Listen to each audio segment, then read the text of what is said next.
V.I. Lenin on the Two Lines in the Revolution, published, Social Democrat No. 48, November 20, 1915. Published according to the text in Social Democrat. Source: Lenin Collected Works, Progress Publishers, Moscow, Volume 21, pages 415 to 420. Translated, transcription / markup, Zodiac, B. Baggins, D. Walters and R. Symbol: public domain, Lenin Internet Archive 2003. You may freely copy, distribute, display and perform this work, as well as make derivative and commercial works. Please credit Marxists Internet Archive as your source. In prize, Mr. Plekhanov attempts to present the fundamental theoretical problem of the impending revolution in Russia. He quotes a passage from Marx to the effect that the 1789 revolution in France followed an ascending line, whereas the 1848 revolution followed a descending line. In the first instance, power passed gradually from the moderate party to the more radical, the Constitutionalists, the Girondists, the Jacobins. In the second instance, the reverse took place: the proletariat, the petty bourgeois Democrats, the bourgeois Republicans, Napoleon III. It is desirable, our author infers, that the Russian Revolution should be directed along an ascending line, i.e., that power should first pass to the cadets and Octobrists, then to the Trudoviks, and then to the Socialists. The conclusion to be drawn from this reasoning is, of course, that the left wing in Russia is unwise in not wishing to support the cadets and in prematurely discrediting them. Mr. Plekhanov's theoretical reasoning is another example of the substitution of liberalism for Marxism. Mr. Plekhanov reduces the matter to the question of whether the strategic conceptions of the advanced elements were right or wrong. Marx's reasoning was different. He noted a fact: in each case the revolution proceeded in a different fashion. He did not, however, seek the explanation of this difference in strategic conceptions. From the Marxist point of view, it is ridiculous to seek it in conceptions. It should be sought in the difference in the alignment of classes. Marx himself wrote that in 1789 the French bourgeoisie united with the peasantry, and that in 1848 petty bourgeois democracy betrayed the proletariat. Mr. Plekhanov knows Marx's opinion on the matter, but he does not mention it, because he wants to depict Marx as looking like Struve. In the France of 1789, it was a question of overthrowing absolutism and the nobility. At the then prevalent level of economic and political development, the bourgeoisie believed in a harmony of interests. It had no fears about the stability of its rule and was prepared to enter into an alliance with the peasantry. That alliance secured the complete victory of the revolution. In 1848 it was a question of the proletariat overthrowing the bourgeoisie. The proletariat was unable to win over the petty bourgeoisie, whose treachery led to the defeat of the revolution. The ascending line of 1789 was a form of revolution in which the mass of the people defeated absolutism. The descending line of 1848 was a form of revolution in which the betrayal of the proletariat by the mass of the petty bourgeoisie led to the defeat of the revolution. Mr. Plekhanov is substituting vulgar idealism for Marxism when he reduces the question to one of strategic conceptions, not of the alignment of classes. The experience of the 1905 revolution and of the subsequent counter-revolutionary period in Russia teaches us that in our country two lines of revolution could be observed, in the sense that there was a struggle between two classes, the proletariat and the liberal bourgeoisie, for leadership of the masses. The proletariat advanced in a revolutionary fashion, and was leading the democratic peasantry towards the overthrow of the monarchy and the landowners. That the peasantry revealed revolutionary tendencies in the democratic sense was proved on a mass scale by all the great political events, the peasant insurrections of 1905–06, the unrest in the army in the same years, the Peasants' Union of 1905, and the first two Duma, in which the peasant Trudevics stood not only to the left of the cadets, but were also more revolutionary than the intellectual social revolutionaries and Trudevics. Unfortunately, this is often forgotten, but still it is a fact. Both in the third and in the fourth Duma the peasant Trudevics, despite their weakness, showed that the peasant masses were opposed to the landed proprietors. The first line of the Russian bourgeois democratic revolution, as deduced from the facts and not from strategic prattle, was marked by a resolute struggle of the proletariat, which was irresolutely followed by the peasantry. Both these classes fought against the monarchy and the landowners. The lack of strength and resolution in these classes led to their defeat, although a partial breach was made in the edifice of the autocracy. The behavior of the liberal bourgeoisie was the second line. We Bolsheviks have always affirmed, especially since the spring of 1906, that this line was represented by the cadets and Octobrists as a single force. The 1905–15 decade has proved the correctness of our view. At the decisive moments of the struggle, the cadets, together with the Octobrists, betrayed democracy and went to the aid of the Tsar and the landowners. The liberal line of the Russian Revolution was marked by the pacification and the fragmentary character of the masses' struggle so as to enable the bourgeoisie to make peace with the monarchy. The international background to the Russian Revolution and the strength of the Russian proletariat rendered this behavior of the liberals inevitable. The Bolsheviks helped the proletariat consciously to follow the first line, to fight with supreme courage and to lead the peasants. The Mensheviks were constantly slipping into the second line. They demoralized the proletariat by adapting its movement to the liberals, from the invitation to enter the Belgian Duma, to the cadet cabinet in 1906 and the bloc with the cadets against democracy in 1907. From Mr. Plekhanov's point of view, we will observe parenthetically, the correct strategic conceptions of the cadets and the Mensheviks suffered a defeat at the time. Why was that?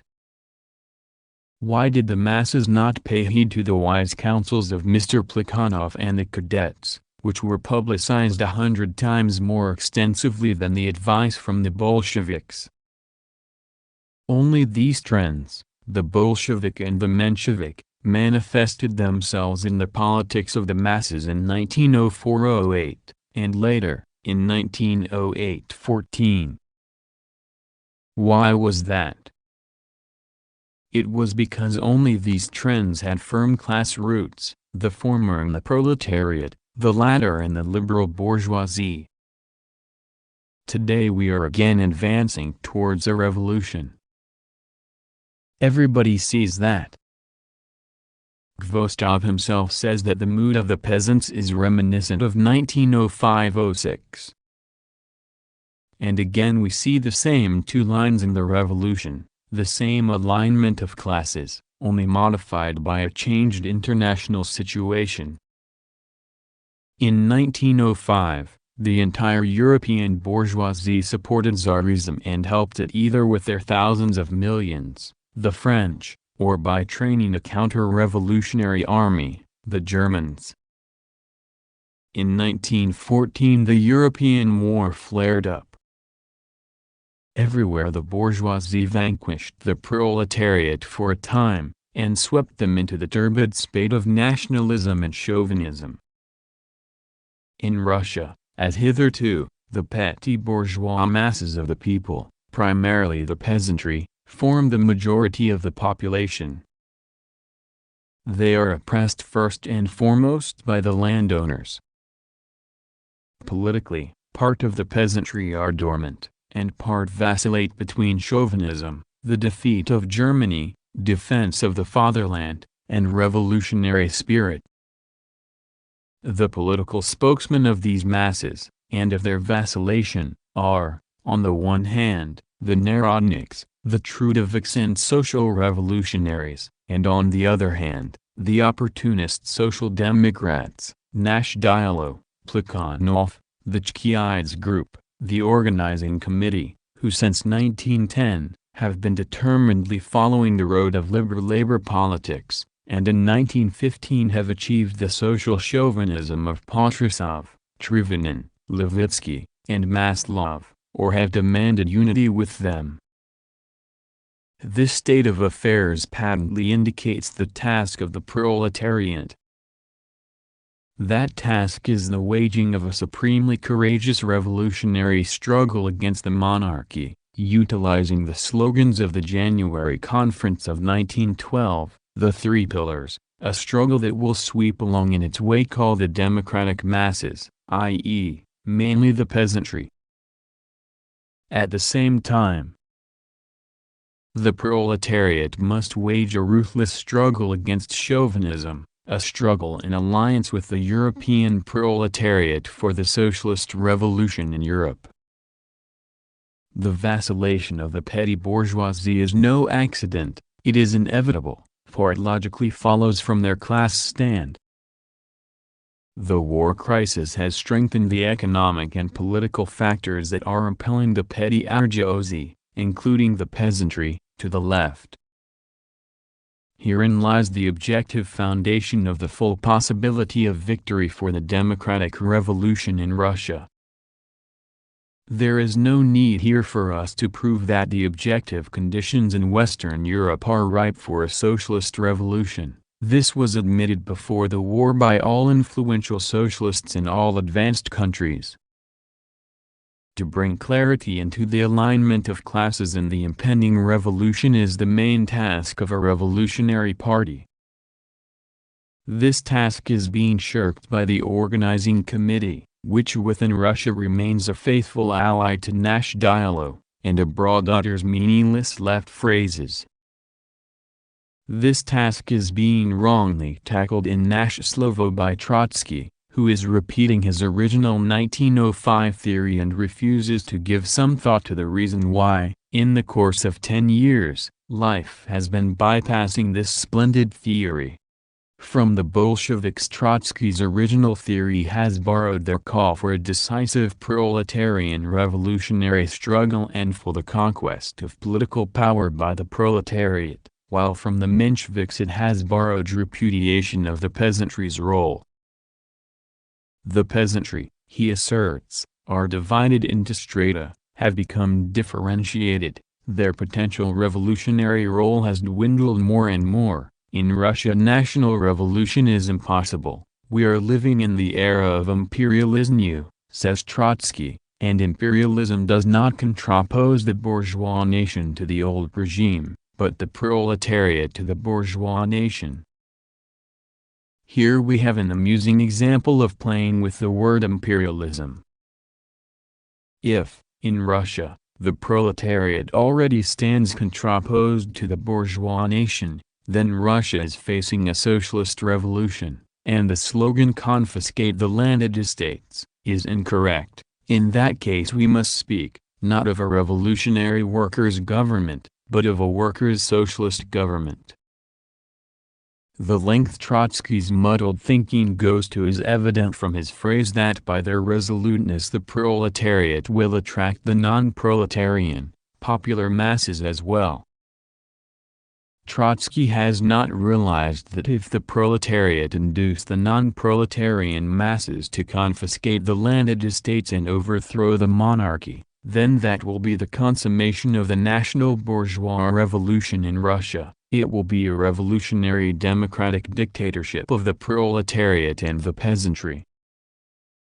A whole decade, The great decade of 1905 to 15 has shown the existence of two and only two class lines in the Russian Revolution. The differentiation of the peasantry has enhanced the class struggle within them, it has aroused very many hitherto politically dormant elements. It has drawn the rural proletariat closer to the urban proletariat. The Bolsheviks have insisted ever since 1906 that the former should be separately organized, and they included this demand in the resolution of the Menshevik Congress in Stockholm. However, the antagonism between the peasantry, on the one hand, and the Markovs, Romanovs, and Gvostovs, on the other, has become stronger and more acute. This is such an obvious truth that not even the thousands of phrases and scores of Trotsky's Paris articles will refute it. Trotsky is in fact helping the liberal labor politicians in Russia, who by repudiation of the role of the peasantry understand a refusal to raise up the peasants for the revolution. That is the crux of the matter today. The proletariat are fighting, and will fight valiantly, to win power, for a republic, for the confiscation of the land, i.e. to win over the peasantry, make full use of their revolutionary powers, and get the non-proletarian masses of the people to take part in liberating bourgeois Russia from military feudal imperialism, Tsarism.